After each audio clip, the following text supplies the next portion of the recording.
तमोगुणी भोजन पाने से फिर भजन में नींद आएगी। बासी नहीं पाना, बहुत लाल मिर्च नहीं पाना, बहुत तेल के नहीं पदार्थ पाने, और ये अभक्ष पदार्थ जो त्याज्य हैं उनको नहीं पाना। इससे सतोगुण बढ़ेगा, सतोगुण से नींद नहीं आएगी। नींद आती है तमोगुण से। निद्रा आलस्य प्रमादोत्तम तत्तामस मुदाहरतम। तमोगुण से ही नींद, आलस्य और प्रमाद की उत्पत्ति होती है, वही हमें परेशान करता है। तो सतोगुणी भोजन पावें और थोड़ा भोजन पावें। अब दबा के यहां तक भोजन पाया तो फिर तमोगुण तो हो ही जाएगा। अगर हमारा 8 रोटी से काम चलता है तो हम 5 रोटी में लावें धीरे धीरे।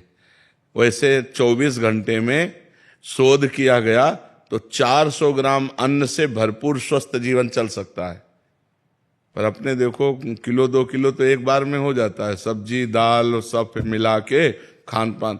अब पानी चाहिए, जैसे हम 1 किलो अन्न पाए तो हमें 2 किलो पानी चाहिए, उसमें डबल पानी तो हमें चाहिए ना। और फिर वायु के लिए जगह चाहिए। पेट में थे, अब पेट में दबा के अन्न ही भर लिया, फिर पानी तो ऊपर सांस फूल रही है और भजन में मन नहीं लगेगा, प्रमाद स्थिति। अल्पाहार, थोड़ा भोजन पाए, अच्छे से जल जितनी आवश्यकता है 3-4 लीटर 24 घंटे में तो जल चाहिए ही, और वायु के लिए जगह खाली रहनी चाहिए, तो साधक साधना कर सकता है। नहीं तो अब होड़ लगाकर भोजन पाने वाले हैं कि हम तो फिर भजन नहीं होगा। जिसका भोजन नीरस उसका भजन सरस, और जिसका भोजन सरस उसका भजन नीरस। पक्की बात समझ लो। भोजन में बेस्वाद पाना चाहिए, दाल रोटी सब्जी उसमें कोई स्वाद, लेकिन स्वाद नाम में लेना चाहिए, राधा राधा राधा, तब स्वाद आएगा।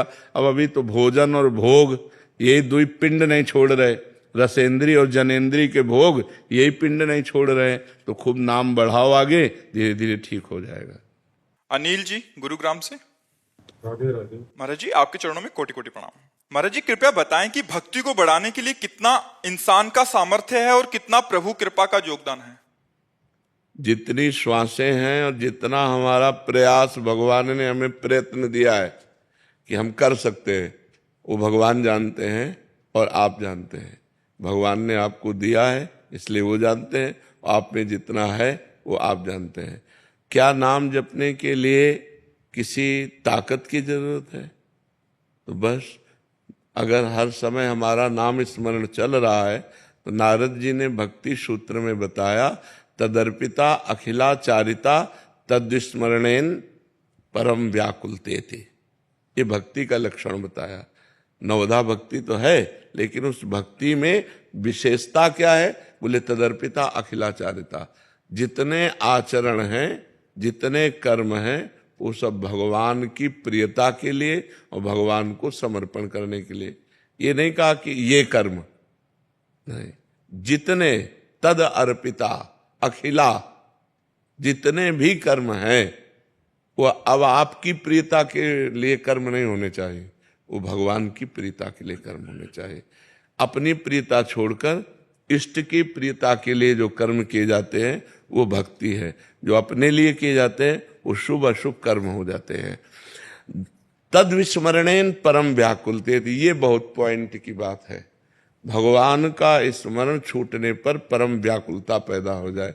अब इसमें कौन से फावड़ा तो चलाना नहीं, राधा वल्लभ राधा वल्लभ राधा वल्लभ, राधा राधा राधा राधा, हर समय स्मरण करना है। और ये स्मरण हो रहा है, यही भगवान की कृपा है। हमारा प्रयत्न जितना जोर का होगा उतना ही कृपा का अनुभव होगा। अब हम थोड़ी देर जपे, फिर प्रपंच, फिर मनोरंजन, फिर माया की बातें, वो बात एक अलग है। लेकिन यदि हम वास्तविक भक्ति करना चाहते हैं तो हमें श्वास श्वास सुमिरन करे, दुविधा रहे न कोई।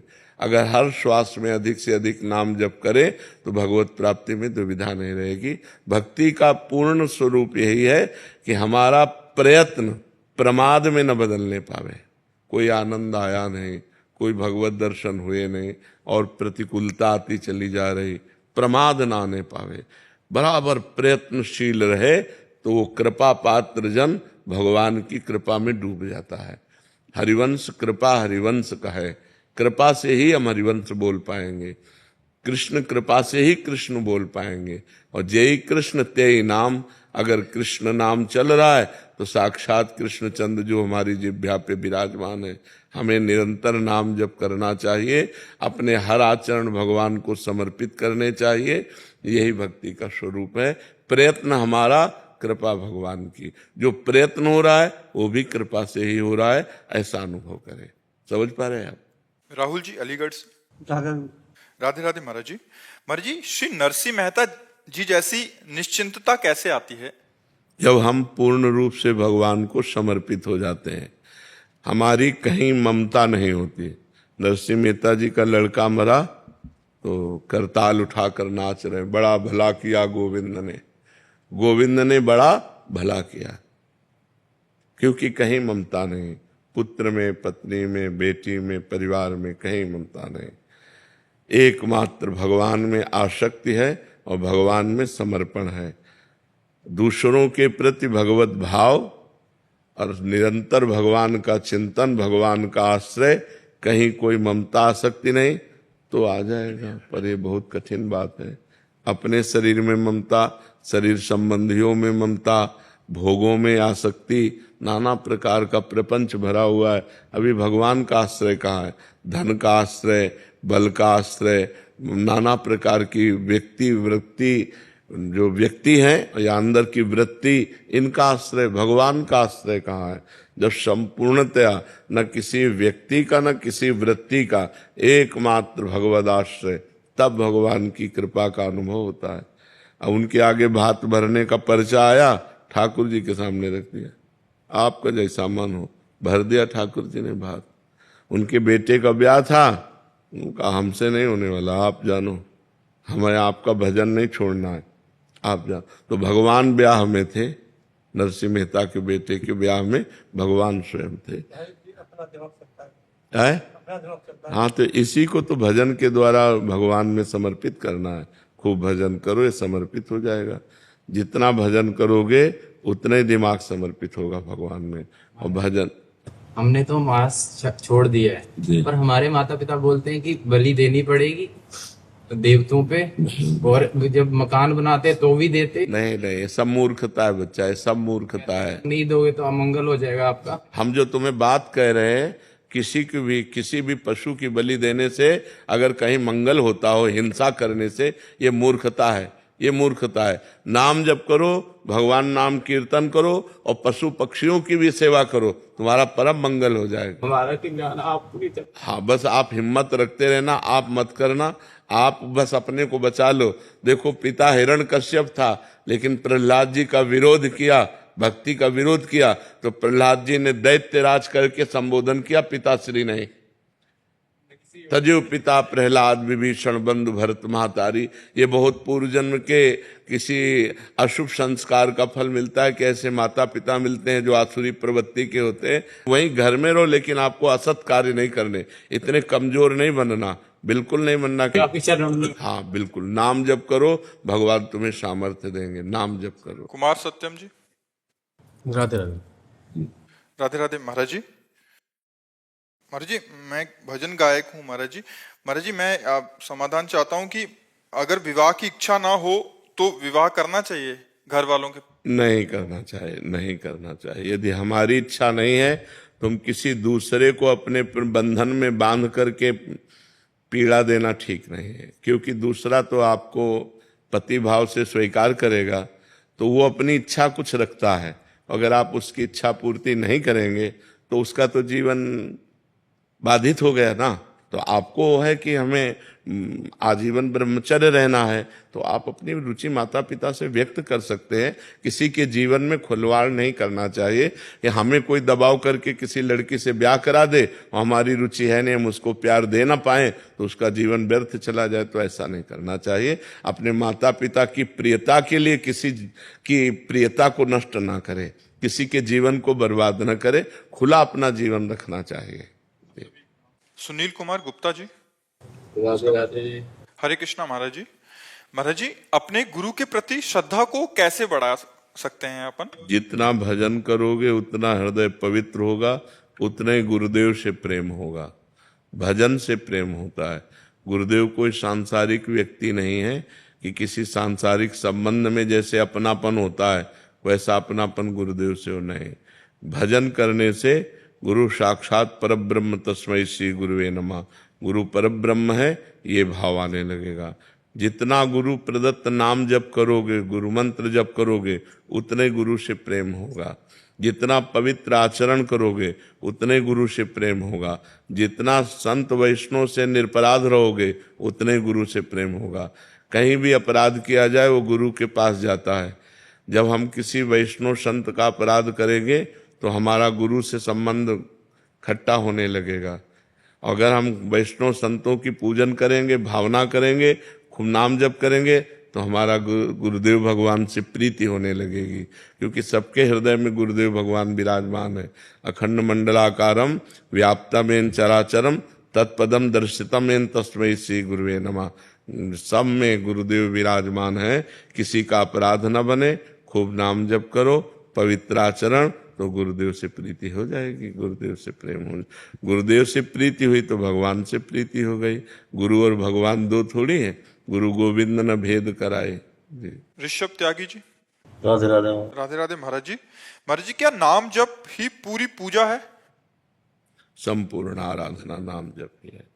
निरंतर नाम जप हो। कलयुग केवल नाम आधारा, सुमिर सुमिर नर उतरे पारा। और कोई पूजा बने न बने, कल के सत्संग में था first last and latest discovery. भाई जी हनुमान प्रसाद पोद्दार जी कह रहे, first last and latest discovery. मेरी पहली, अंतिम और वर्तमान की खोज है कि एकमात्र केवल नाम का आश्रय ले ले, उसे निश्चित भगवत प्राप्ति हो जाएगी, निश्चित भगवत प्राप्ति हो जाएगी। और गोस्वामी तुलसीदास जी भी कह रहे हैं, भरोसो जाहि दूसरो सो करो। किसी का मन आवे किसी साधन पे भरोसो करो। मेरे तो राम नाम दो आखर, राम ये दो अक्षर मेरे माई बाप है, मेरा सब कुछ है, इसी से सब कुछ प्राप्त हुआ है। तो भगवान नाम जप ही संपूर्ण पूजा है। यदि नाम जप हो रहा है और कोई पूजा नहीं हो रही तो संपूर्ण पूजा हो रहा है। अगर और पूजा हो रही, नाम जप नहीं हो रहा तो अधूरा है। नाम जप है अंक और सब सेवा साधन शून्य है। जैसे एक लगा के शून्य तो 10, फिर शून्य तो 100, फिर शून्य तो 1000। ऐसे नाम जप करते हुए सेवा साधन जो भी करो, व्यापार नौकरी, सब 10 गुना फल देने वाला होगा। अगर नाम जप अंक है, अंक हटा दो तो 0 0 0 0। समझ पा रहे हो? इसलिए संपूर्ण सेवा पूजा भजन नाम है। अगर नाम जप हो रहा, इससे बड़ी कोई पूजा नहीं, इससे बड़ा कोई यज्ञ नहीं, इससे बड़ा कोई तीर्थ स्थान नहीं, इससे बड़ा कोई दान नहीं। सब कुछ यही है नाम जप। नाम के समान नाम ही है, इसकी समानता में दूसरा कोई नहीं है। राहुल जी दिल्ली से, राधे राधे महाराज जी। राधे राधे महाराज जी। महाराज जी आप लिख रहे हैं कि ये सबका सामान्य प्रश्न भी है कि दुख की पीड़ा से बाहर नहीं आया जाता। महाराज इसका क्या कारण होता है कि जैसे वो बहुत समय लग जाता है वापिस आने में? महाराज जी विवेक की कमी और मन का मलिन होना। अगर विवेक प्रवीण हो तो 1 सेकंड में काट दे, तो प्रवीण विवेक हुआ नहीं, बुद्धि में विवेक हुआ नहीं, केवल बुद्धि है। और मन जो है वो मलिन है, तो किसी भी नेगेटिव भाव को, विपत्ति को, तिरस्कार को, अपमान को पकड़ करके अगर बहुत मलिन है तो महीनों परेशान रहता है, दिनों परेशान रहता है। साधक है 5 मिनट में काट दिया, और प्रवीण तो 1 मिनट में काट दिया, और प्रवीण तो स्वीकार ही नहीं किया, मस्त एकदम। तो ये विवेक सत्संग से होता है। बिन सत्संग विवेक न होई, और राम कृपा बिन सुलभ न। बिना भगवान की कृपा के सत्संग नहीं मिलता, और बिना सत्संग के विवेक नहीं होता। अगर विवेक हो जाए बुद्धि में और नाम जब चल रहा है तो मन की मलिनता नष्ट हो जाएगी, वो दुख को पकड़ेगा ही नहीं, वो सुख में ही रहेगा। अगर हमारा मन भगवान के चिंतन में है, शरीर में दुख है या परिस्थिति दुखद है, तो हम उसको क्रॉस कर जाएंगे। अगर हमारा मन भगवान में नहीं है तो उसी में डूब जाएंगे, उसी में परेशान हो जाएंगे। तो लोग भगवान का आश्रय तो लिए नहीं, भजन करते नहीं, तो सुख आया तो फूल गए, बोले नहीं उनके लड़का हुआ है, ठीक है, हुआ, हर्षित हुए, पधार गया, अब हाहाकार मचा, रोना शुरू।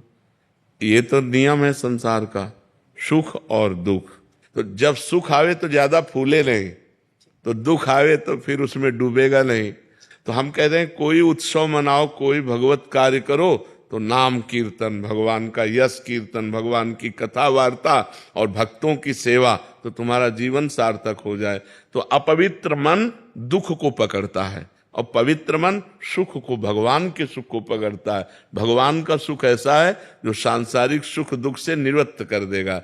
अब जैसे कोई लाभ मिला तो तत्काल विवेक काम करता है, इतने से क्या होगा और ये कितने दिन टिकेगा, तो उसमें फूलन नहीं होती। नहीं तो संसारिक आदमी एकदम फूल जाता है, अरे लाभ मिल गया, अच्छा हानि हुई, कितनी देर टिकेगी।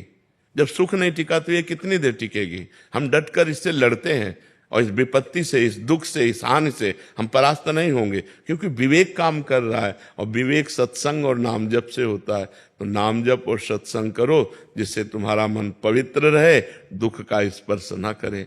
दुख जो है वो माना हुआ है, दुख है नहीं, दुख माना जाता है, दुख की मान्यता है, नहीं तो दुख है नहीं। सुख है, सुख है। जैसे पानी गिरा तो किसान को सुख हो गया और कुम्हार को दुख हो गया, उसके सारे बर्तन भीग गए, जो कच्ची मटकी थी सब फैल गई उसको। तो सुख और दुख अपनी मान्यता के अनुसार है। एक की मान्यता खेती लहला रही तो सुखी हो गया, एक के बर्तन सब मिट्टी के थे वो सब फूट गए पानी गिरने से, वो दुखी हो गया। तो दुख और सुख, एक ही वर्षा एक को दुख दे दी एक को सुख दे दी, तो मान्यता हुई ना। अपनी मान्यता बिगड़ गई, अपनी मान्यता बन गई, तो सुख और दुख का ये कोई शाश्वत सुख नहीं है। शाश्वत भगवान का सुख है। यदि हम नाम जप करें, सत्संग सुने और भगवान के भरोसे हो जाएं तो हम सुख दुख से निपट सकते हैं। नहीं तो पीस डालता है आदमी, इतना दुखी हो जाता है कर लेता है। देखो ना, हार जाने पर, फेल हो जाने पर, या किसी भारी समस्या में या ब्लैकमेल हो जाने पर आदमी जब दिमाग काम नहीं करता तो फिर उस कर लेता है। तो हमें लगता है कि हमें सत्संग के द्वारा अपने विवेक को बढ़ाना चाहिए, जिससे हम ऐसी परिस्थितियों से निकल पाएं। अगर हम ना निकल पा रहे हैं तो हमको विज्ञ जनों के पास जाना चाहिए, संतों के पास जाना चाहिए, वहाँ अपनी समस्या रखनी चाहिए, उससे निकलने का उपाय पूछना चाहिए। डूबना नहीं चाहिए, उसको पकड़ के नहीं बैठ जाना चाहिए कि अब क्या होगा, अब तो सब बेकार हो गया। नहीं, ऐसा नहीं, कोई ना कोई रास्ता भगवान निकालेंगे जिससे फिर हमारे जीवन में प्रकाश आएगा, फिर हम आनंद को प्राप्त होंगे। दीपक जी फरीदाबाद से। राधे राधे महाराज। राधे राधे महाराज जी। महाराज जी, दास का जन्म उसी स्थान गांव में हुआ जहां सूरदास जी महाराज जी का जन्म हुआ था। महाराज जी, नाम जप के अलावा और मैं क्या करूं उनकी जैसी भक्ति मेरे अंदर आ जाए। भगवान को सूरदास जी के लिखे हुए पद सुनाओ, बहुत प्रिय लगते हैं। रसिकों के पद जो है ना बहुत प्रिय लगते हैं। ठाकुर जी की छवि सामने हो या श्री विग्रह हो और सूरदास जी के लिखे हुए पद उनको सुनो, बहुत राजी हो जाएंगे। नाम जप करो और पद सुनाओ ठाकुर जी को, बहुत जल्दी प्रसन्न हो जाएंगे। रोज पद सुनाने जाते थे श्री सूरदास जी श्रीनाथ जी को। श्री श्रीनाथ जी का जब श्रृंगार होता रोज, तो सबको ये आश्चर्य होता कि जैसी पत्रावली, जैसा श्रृंगार, जैसी पोशाक, जैसे आभूषण, वैसे ही वर्णन। तो कई बार लोगों ने पूछा कि वास्तविक आप अंधे हो कि आपके नेत्रों में ज्योति है? तो उन्होंने कहा नहीं, बिल्कुल नहीं, बाहरी नेत्र कुछ नहीं है। तो वो सिद्ध पुरुष थे। तो एक दिन उनकी परीक्षा के लिए पर्दा किया गया कि ठाकुर जी का श्रृंगार हो रहा है, और कोई श्रृंगार नहीं किया गया, बस एक लंगोटी पे, और बस पर्दा खोल दिया गया। बोले गाओ, ठाकुर जी का श्रृंगार हो गया। तो सूरदास जी ने पद गाया, आज हरि देखे नंगम नंगा। सब लोग आश्चर्यचकित हो गए कि आज कोई पोशाक नहीं पहनाई गई, तो आज नया पद रचा, आज हरि देखे नंगम नंगा। तो ऐसे दिव्य महापुरुष हैं कि उनके पदों को सुनकर भगवान प्रसन्न होते हैं। तो आप उनको पदों को, लालजू को सुनाया करो और खूब नाम जप किया करो जी। जतिन जी न्यू दिल्ली से। श्री हरिवंश गुरुदेव। श्री हरिवंश। महाराज जी, आपके प्रश्न का भाव है कि आपने आपके श्रीमुख से सुना था कि अगर आपके हृदय में प्रभु की याद आ रही है या एक बूंद भी आंसू आ रहे हैं तो प्रभु ने आपको याद किया है, वो आप वो आपके लिए ऐसे आंसू बहा रहे हैं, तब जाके आपको ऐसा भाव भी आया। तो महाराज इसका क्या? इसका भाव हमें कहने का ये था कि जैसे हम कृष्ण बोले तो कृष्ण कृपा से ही कृष्ण बोले, जो कृष्ण नाम है वही कृष्ण है। तो हमारी जिह्वा में यदि कृष्ण आया तो श्री कृष्ण हम पर कृपा किए हैं, तब कृष्ण नाम आया है। अगर हमें प्रभु के प्रति रोना आ रहा है तो प्रभु हमें प्यार कर रहे हैं, इसलिए रोना आ रहा है। अगर हम प्रभु के लिए व्याकुल हैं तो प्रभु हमसे मिलने के लिए व्याकुल हैं। हम प्रभु के मार्ग में चल रहे हैं तो प्रभु हमें चला रहे हैं, इसलिए हम चल पा रहे हैं। तो सर्वस्व कृपा ही है, सर्वत्र कृपा ही है, सर्वस्व कृपा ही है। भक्त का सर्वस्व कृपा ही है। भगवान की कृपा से मार्ग में आना, भगवान की कृपा से नाम जप होना, भगवान की कृपा से संत जन मिलना, भगवान की कृपा से भगवत कथा वार्ता मिलना, भगवान की कृपा से ही भगवान के चिंतन में डूबना, ये सब कृपा से ही है। ये भाव कहने का है जी। श्रेय मिश्रा जी कानपुर से। श्री हरिवंश महाराज जी, महाराज जी आप पूछना चाह रहे हैं कि अगर कोई भगवान का नाम लेके अपना मतलब आत्म करता है तो क्या उसको भगवत प्राप्ति होगी? नहीं नहीं, कदापि नहीं। जो कानून के विरुद्ध है वो दंडनीय अपराध है, तो उसे अपराध का भोग भोगना होगा। कहीं भी हमारे शास्त्र में या भारतीय कानून में आत्महत्या करने की स्वीकृति नहीं है, स्वीकृति नहीं। अगर आप आत्महत्या करते हुए, उपाय करते हुए पकड़े जाए तो आपको सजा होगी। आप आत्महत्या नहीं कर सकते, ये हमारे भारतीय कानून में भी है। और भागवती कानून में यदि आत्महत्या करते हैं तो आप भूत प्रेत की योनि को प्राप्त होंगे, आप दुर्गति को प्राप्त होंगे, ना आपकी सदगति होगी। ऐसा नहीं तो सब लोग नाम बोल करके दरिया में कूद जाएं, ऐसा नहीं है, ऐसा नहीं है। ऐसे दुर्गति को प्राप्त होगा और सदगति को प्राप्त नहीं होगा। जैसे कोई नाम ले करके पाप करे तो नरक को प्राप्त होगा और सदगति को प्राप्त नहीं होगा। ऐसे ही कि नाम से अंतिम समय में कल्याण हो जाता है तो उसकी दुर्गति हो जाएगी, वो प्रेत योनि को प्राप्त होगा, उसका बहुत अधापतन हो जाएगा। ऐसा कभी नहीं करना चाहिए। आत्महनन गति बहुत निंदनीय होती है। हाँ, वो आत्महत्या कभी उद्धार को प्राप्त नहीं होगा, कल्पों कल्पों भटकता रहेगा। इसलिए आत्म कभी किसी को नहीं करनी चाहिए, ये सबसे बड़ा अपराध है। हर समस्या का समाधान है, लेकिन हर समस्या का समाधान आत्म साइड थोड़ी कि आप हत्या कर लो, ऐसा नहीं है। हत्या करोगे तो दुर्गति को प्राप्त हो जाओगे। क्यों? तुम्हारे दिमाग में विचार कैसे आया? अंतिम समय यदि भगवान का नाम स्मरण में आ जाए, अंतिम समय, आत्महत्या और अंतिम समय में बड़ा फर्क है। हमारा समय होता है अंतिम। जैसे अब हमारे प्राण निकलने वाले हैं, हमारे निकल राधा और प्राण निकल गए, अब आपको भगवत प्राप्ति हो जाएगी। लेकिन प्राण निकालना वो अंतिम समय नहीं है, वो आत्महत्या है, तो उसका फिर दंड मिलेगा ना आपको, आप अपराध कर रहे हैं। आपने बोला था कि वो जैसे वो किसी मतलब जलने वाले के पदार्थ का है कि वो जलाएगी।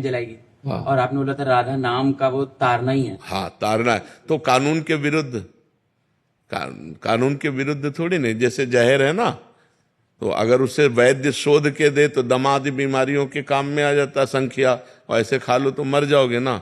तो उसका विरुद्ध प्रयोग थोड़ी करना चाहिए, उसका विरुद्ध प्रयोग नहीं, ये विरुद्ध प्रयोग होगा, इससे आपको दंड मिलेगा। आत्म करते समय कि हम भाई राधा बोलकर आत्म कर लेंगे, राधा बोल करके हम अब किसी, तो इससे आपका पतन हो जाएगा, आपकी दुर्गति हो जाएगी। स्वतः हमारे प्राण निकल लें, फिर राधा राधा बोल लें तो हमारा कल्याण हो जाएगा। ऐसे नहीं, दुरुपयोग न करें। सद्वस्तु का दुरुपयोग नहीं करना चाहिए, ये कानून के विरुद्ध है। सविता जी, राधे राधे महाराज जी।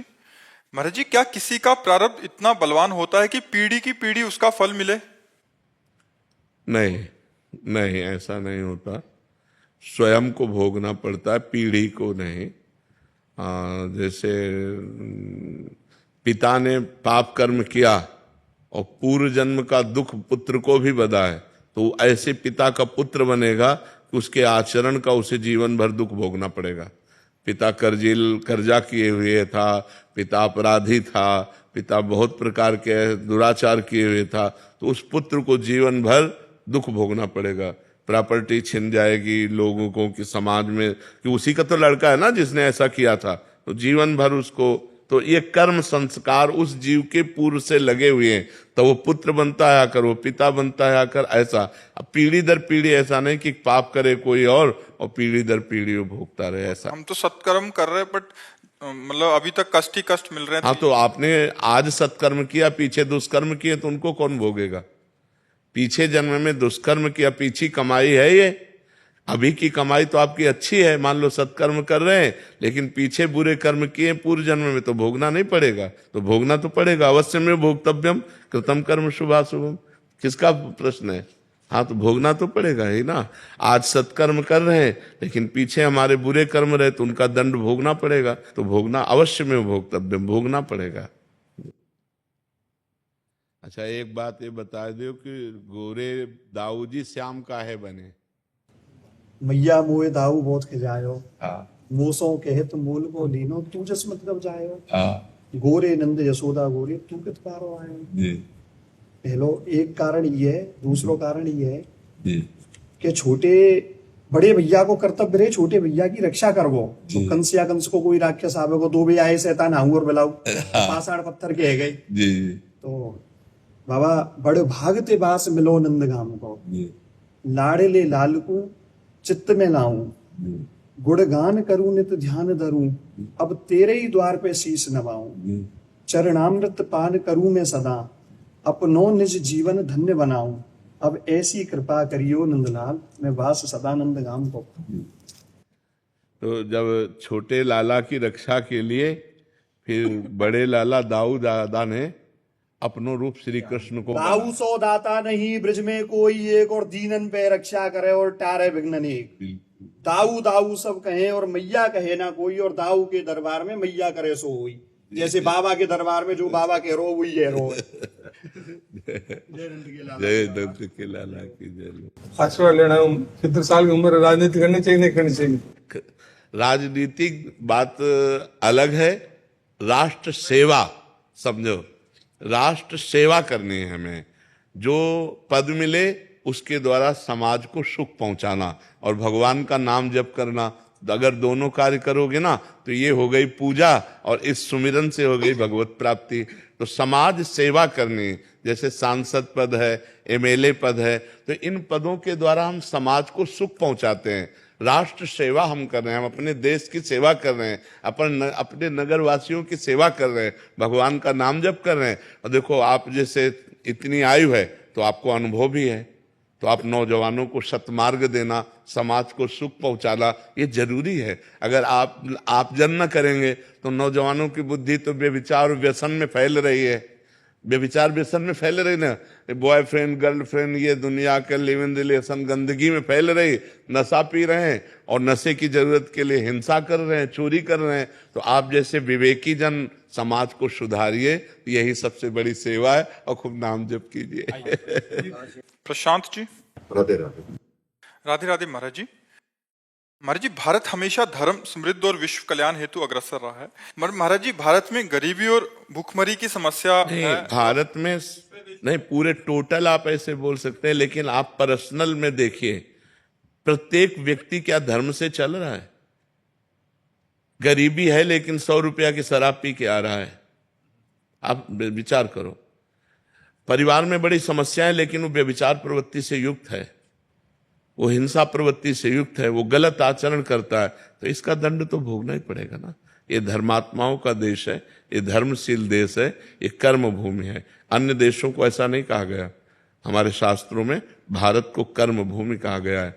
अब ये विचार प्रवृत्ति कैसी फैल रही है, बॉयफ्रेंड गर्लफ्रेंड, ये कौन पवित्रता का आचरण धारण कर रहा है? सब मनमानी आचरण धारण कर रहे हैं। तो फिर उनको किसी न किसी विधान से अपने कर्म का फल तो भोगना पड़ेगा। तो कर्म भोग इसी में आता है कि दुख है, दरिद्रता है, विपत्ति है और डिप्रेशन है, नाना प्रकार की प्रतिकूलताएं हैं, इसी में तो दुख आता है। तो दुख ही पाप का मार्जन करता है। तो इसलिए अब देखो, पाप परायण कितने लोग हैं, हजारों लाखों पशु काट के लोग खाते होंगे, लाखों की संख्या में खाते होंगे, मुर्गा आदि बकरा आदि हजारों की संख्या में, लाखों की संख्या में खाते हैं। तो क्या ये पाप कर्म नहीं है? तो क्या उसका दंड नहीं भोगना पड़ेगा? हाँ, टोटल अगर हम बोलते हैं तो धर्मशील, शांत, प्रिय और दूसरों का उपकार करने वाला देश है। मान लो किसी देश में भी, वो हमारा शत्रु देश भी हो, अगर वहां कोई मतलब परेशानी आ गई, भूकंप आ गया, बाढ़ आ गई, तो भारत आगे खड़ा दिखाई देगा सेवा करते हुए। ये हमारे देश का है। लेकिन क्या हमारे देश के अंतर्गत अधार्मिकता नहीं हो रही? क्या पाप नहीं हो रहे? कितने बड़े बड़े पाप हो रहे हैं, कितनी अधार्मिकता हो रही, तो क्या उसका दंड नहीं मिलेगा? तो उसका दंड मिलने के लिए यही सब है, दरिद्रता, प्रतिकूलता, विपत्ति, नाना प्रकार की मानसिक और शारीरिक रोग समस्याएं, वही सबको भोगनी पड़ रही है। यदि सब धर्मशील हो जाएं, ठीक से चलें, तो सब स्वस्थ रहें, सब आनंदित रहें। लेकिन सब ऐसे नहीं कर रहे हैं। आप खुद देख लीजिए कितना बड़ा अनाचार, दुराचार भारत में भी हो रहा है। तो फिर उसका दंड तो भोगना ही पड़ेगा। दिन भर लेबरी करके 500 रुपये कमाते हो, शाम के शराब पी के जाते हैं। अरे उसी के हरी सब्जी लेके जाते तो पूरा परिवार खाता, उसी के थोड़ा मीठा मीठा लेके जाते, परिवार प्रसन्न होता। लेकिन शराब पिए और ढंगते हुए ऐसे जा रहे हैं। ये लाखों की समस्याएं हैं, लाखों की समस्याएं, एक की समस्या नहीं, लाखों लोगों की है। भगवान ने तुम्हें दिया है तो तुम अपना मनोरंजन मार करके दूसरे का जीवन यापन कर सकते हो।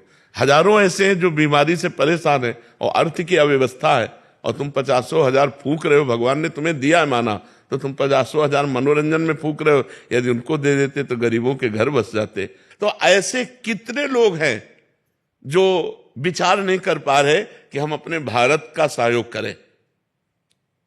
हमारे भारत की गरीबी दूर कैसे होगी?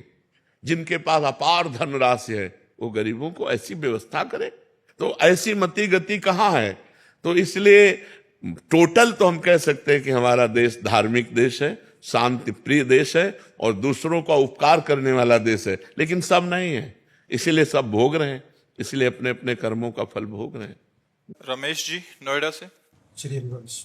श्री हरिवंश महाराज जी, आपके चरणों में कोटि कोटि प्रणाम। महाराज जी, मेरे कुछ संशय हैं, कृपया निवारण करने का कृपा करें। महाराज जी, क्या पद्म आसन में कुछ और क्रियाएं कर सकते हैं, जैसे कीर्तन, पाठ पढ़ना, वार्तालाप या भोजन करना आदि? नहीं, पद्मासन में मंत्र जाप, नाम जप और शांत भाव से बैठ सकते हैं, बस, और नहीं। ये नहीं कि पद्मासन लगा के भोजन पा रहे हैं, पद्मासन लगा करके हम पाठ कर रहे हैं, कीर्तन कर रहे हैं। पद्मासन होता है शांत भाव, मन को एकाग्र करके नाम में, मंत्र में लगाया, शांत भाव से बैठे भगवत चिंतन कर रहे हैं। अब जितना लगा सको, 4 घंटे, 5 घंटे, 3 घंटे, 2 घंटे, भोजन आदि सुखासन पर, कीर्तन आदि खड़े होकर के या सुखासन में बैठ करके, अलग अलग है। लेकिन पद्मासन में मंत्र जाप, ध्यान, नाम जाप अंदर करते हुए शांत बैठे रहना, पद्मासन आदि का। महाराज जी, ये अनुभव किया कि पद्मासन जैसे आपकी प्रेरणा से किया तो भोजन अल्प मात्रा में हो गया, हाँ, और शक्ति ज्यादा मिल रही है महाराज। हाँ, ये होता है। भोजन अल्प हो जाता है और शारीरिक शक्ति बढ़ने लगती है, क्षमता बढ़ने लगती है। बहुत सुंदर। महाराज जी, क्या पद्मासन और सिद्धासन एक दूसरे के बाद कर सकते हैं? पहले हाँ, तो पद्मासन हाँ, फिर कर सिद्धासन? सकते, तुरंत कर सकते हैं। जैसे आप 40 मिनट, 1 घंटा पद्मासन लगाए तो आप तुरंत फिर सिद्धासन में भी बैठ सकते हैं, दोनों में बैठ सकते हैं। महाराज जी, कल परसों आप अभिसाधकों को जो बता रहे थे कि जैसे पद्मासन पे लगा के उससे बहुत फायदा होगा महाराज जी, 4। हाँ, उसमें क्या होता है कि वायु संशोधन, पहला वायु संशोधन होता है कि जैसे हमने